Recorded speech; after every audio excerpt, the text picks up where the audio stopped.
Welcome to the last part of Lecture 8.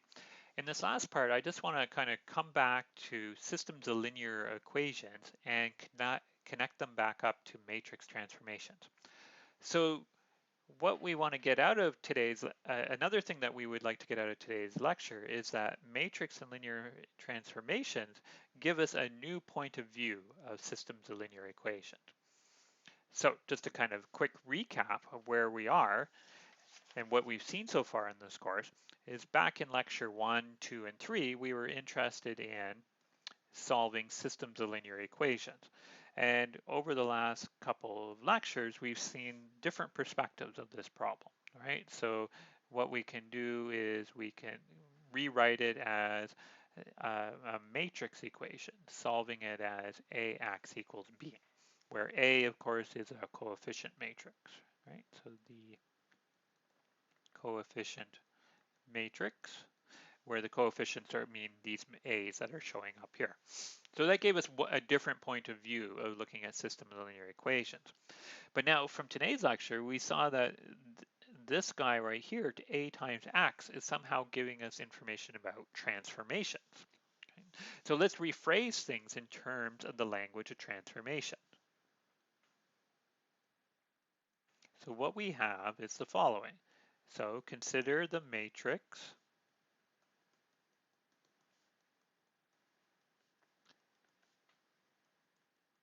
transformation T from Rn to Rm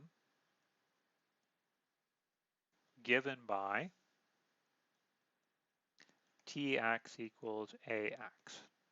Okay, so think about somebody hands you a system of linear equations, you rip out the coefficient matrix and you make a matrix transformation from that information.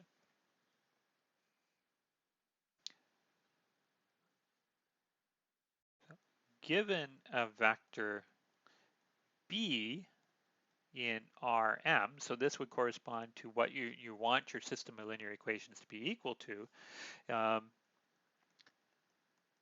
Solving the system of linear equations is asking if there is a vector x in Rn that maps to the vector B. Okay, so let me be a little bit more precise here by drawing or maybe clarify what this means by drawing a little bit more of a picture. So imagine on this side, I have my space Rn, and on this side here, I have my set of vectors Rm. And I have my transformation, right? I have my x, and it maps over to this side by tx, but because it's a matrix transformation, this is the same thing as multiplying by the vector x. And over here, maybe in green, you have your vector b. So here's kind of the setup, okay? You have a system of linear equations. That system of linear equations has a coefficient matrix, which allows you to take a vector from this side and mapping it to this side. And now that's just what the coefficient matrix does. Now you're taking a particular b, which is corresponding to take something on this side, and you're asking the question, you're asking the following question is, can we map to B? So if I take anything over here, does there end up anything over here? So if there ends up something over on the B, then yes, you can find a solution. It could be though that every time you hit an X, you miss the B on this side, which means that there is no solution. So that's kind of what's summarized over here on the next slide, or next page here, is that a system of linear equation has a solution if and only if B is in the range of T, right? So these are all the outputs. Okay, so let's go back to my picture. So can B be hit by something over here when we multiply? So it has a solution. And then Remember, a system of linear equations can have either 0, 1, or infinite number solutions, so it has the case where a unique solution if and only if there's one vector in Rn that maps to B.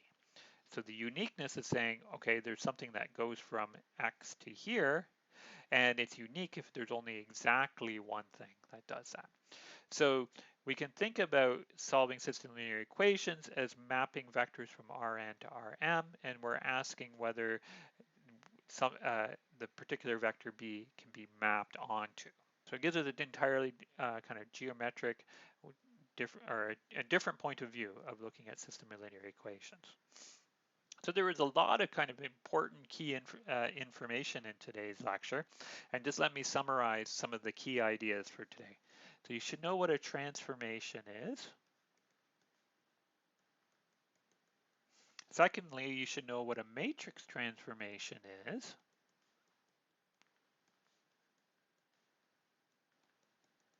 And you should know what a linear transformation is.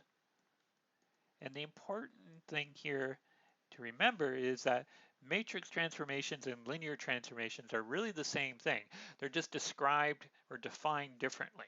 But we can show that those two definitions are equivalent.